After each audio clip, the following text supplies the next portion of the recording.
কিছু মোসাদের এজেন্ট, কিছু রয়ের এজেন্ট এখন বিরোধী দলীয় নেতাদের সম্বন্ধে বক্তব্য রাখছে। আমি তারেক রহমান সাহেবকে অনুরোধ করব, দেরিতে হলো, আপনার আশেপাশে যারা আছে তাদেরকে চিহ্নিত করেন। প্রধান অতিথি আমির এবং বিরোধী দলীয় নেতা ডক্টর শফিকুর রহমান সাহেব, জনাব সভাপতি ডক্টর মোস্তফিজুর রহমান, আমরা অনেকদিন একসাথে বিএনপির সাথে কাজ করেছি। যুব সমাজের অহংকার, এনসিপির নেতা, অন্যান্য নেতৃবৃন্দ, উপস্থিত ইলেকট্রনিক এবং প্রিন্ট মিডিয়ার ভাইরা, আসসালামু আলাইকুম ওয়া রাহমাতুল্লাহি ওয়া বারাকাতুহু। আমি লম্বা বক্তব্য রাখবো না, মাননীয় প্রধানমন্ত্রীর উদ্দেশ্যে কিছু কথা বলবো। স্বৈরাচারী প্রধানমন্ত্রী যিনি এখন ভারতে মোদির আশ্রয়ে আছে,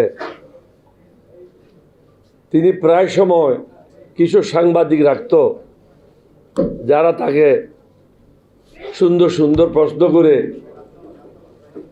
জনগণের সামনে ক্ষমতা পাকাপোক্ত করার জন্য সাহায্য করত। কিন্তু তিনি জানতেন না, মানুষ বুঝতো তাকে পাম পট্টি মারছে। এখন কিন্তু কিছু লোক সৃষ্টি হয়েছে যাদেরকে তিনি কর্মকর্তা হিসেবে পদায়ন করেছেন এবং আমাদের ট্যাক্সের টাকা থেকে বেতন দেওয়া হচ্ছে। তাদের বাপের পরিচয় নাই, মায়ের পরিচয় নাই, অথচ জাতীয় নেতাদের সম্বন্ধে বক্তব্য রাখছে। একটা মানুষ যখন মুখ খোলে তখন বোঝা যায় তার মাকে ছিল, তার বাপকে ছিল, তার বংশ পরিচয় কি। কিছু মোসাদের এজেন্ট, কিছু রয়ের এজেন্ট এখন বিরোধী দলীয় নেতাদের সম্বন্ধে বক্তব্য রাখছে। আমি তারেক রহমান সাহেবকে অনুরোধ করব, দেরিতে হলো, আপনার আশেপাশে যারা আছে তাদেরকে চিহ্নিত করেন। দূরের কোনো লোকের থেকে কোনো বিপদ হয় না, কাছের লোকের থেকে বিপদ হয়। আমি যখন আপনার পিতাকে বলেছিলাম যে আপনার বিরুদ্ধে ষড়যন্ত্র হয়েছে, আপনার পিতাকে হত্যা করবে, এটাতে কে সাহায্য করেছিল? শহীদ রাষ্ট্রপতি জিয়াউর রহমানের প্রাইভেট সেক্রেটারি মাহফুজ তথ্যগুলি আপডেট দিয়েছিল মঞ্জুরকে। আপনার সাথে এখন কিছু লোক ঢুকে গেছে যারা মোসাদের সাথে কাজ করেছে, রয়ের সাথে কাজ করেছে। এরা আপনার লোক না। আমরা যারা আছি আমরা আপনাদের বিরুদ্ধে না। আমাদের বক্তব্যটা কি?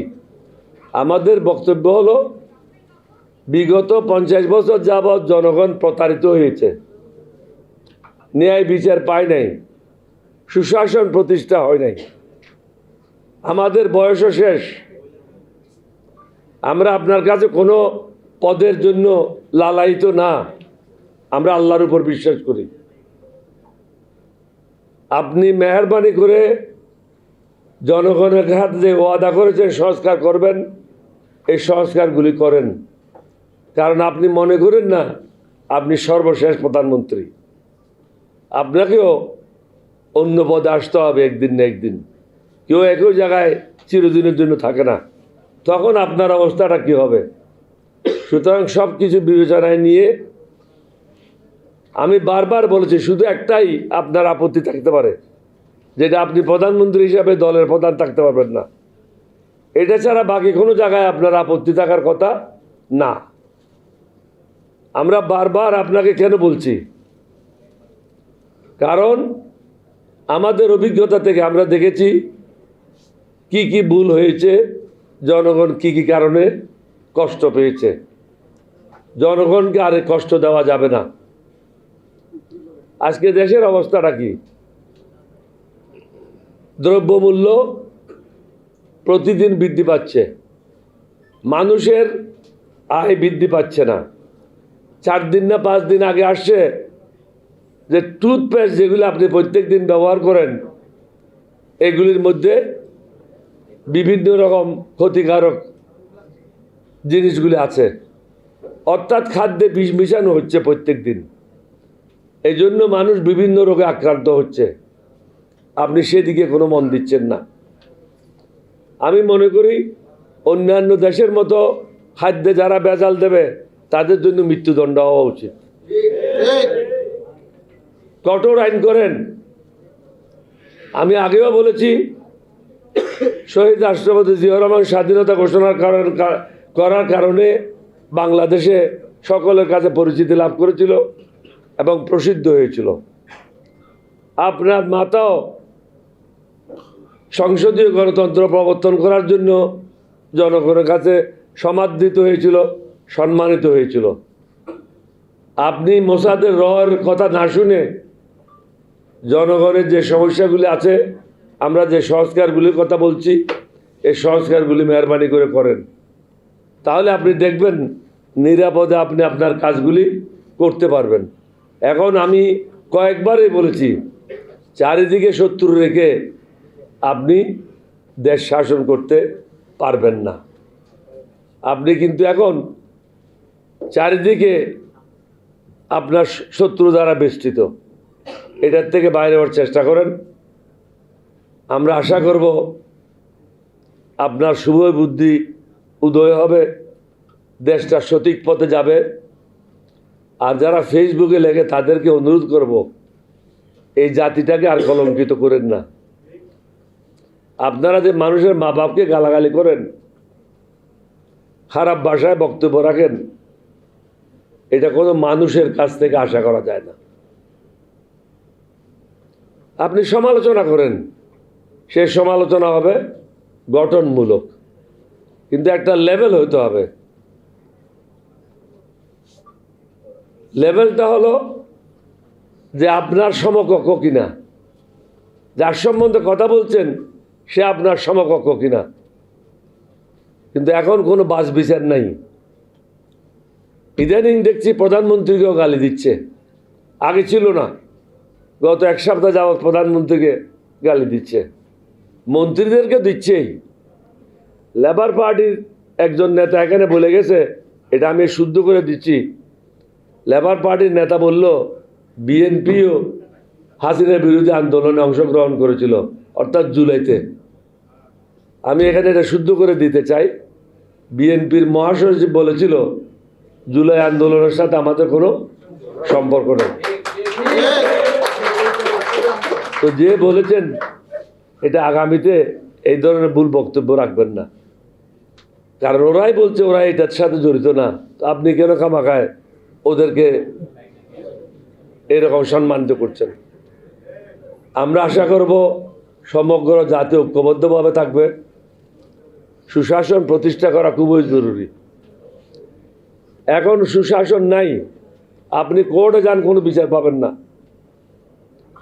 আমার ছেলে একটা মোকদ্দমা করেছে নির্বাচনের জন্য, রিকাউন্টিং।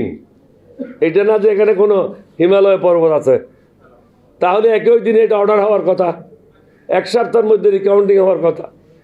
অথচ আজকে 4-5 মাস রিকাউন্টিংয়ের কোনো সুবিধা হয় নাই, হুকুম দেওয়া হয় নাই। অর্থাৎ জাস্টিস ডিলেড, জাস্টিস ডিনাইড। আপনি সুশাসন প্রতিষ্ঠা করতে চান, ন্যায় বিচার পাবেন না। গ্রামে গঞ্জে গিয়ে দেখেন চাঁদাবাজি, টেন্ডারবাজি এবং দখলবাজি, এমন কোনো জায়গা নাই যেখানে দলের লোককে নিয়োগ দেওয়া হচ্ছে না। অথচ হওয়া উচিত ছিল যোগ্য ব্যক্তিদের যোগ্য স্থানে নিয়োগ দেওয়া এবং প্রতিটা ক্ষেত্রে জবাবদিহিতে থাকা। যে হোক জবাবদিহি করতে হবে। জবাবদিহি না হলে সমাজে কখন সুশাসন প্রতিষ্ঠা হবে না, ন্যায় বিচার প্রতিষ্ঠা হবে না। মানুষ মরণশীল, আমাদের সবাইকে মৃত্যুর স্বাদ গ্রহণ করতে হবে। আপনি কি ইমানদার মুসলমান হিসেবে মরবেন না বেঈমান মুনাফিক হিসেবে মরবেন, এটাই হলো কথা। আপনাদের সবাইকে ধন্যবাদ। বাংলাদেশ জিন্দাবাদ, লেবার পার্টি জিন্দাবাদ। আসসালামু আলাইকুম রহমতুল্লাহ। ধন্যবাদ ডক্টর কর্নেল অবসরপ্রাপ্ত অলি আহমেদ বীর বিক্রম স্যারকে। এই মুহূর্তে আমাদের মাঝে আজকের অনুষ্ঠানের সভাপতির বক্তব্য নিয়ে আসবেন বাংলাদেশ লেবার পার্টির সম্মানিত chairman doctor Mostafizur Rahman Iran. আমাদের মাঝে সভাপতির বক্তব্য নিয়ে আসছেন বাংলাদেশ লেবার পার্টির সম্মানিত chairman doctor Mostafizur Rahman Iran. change tv.press এক ফোঁটা হলুদও নেই।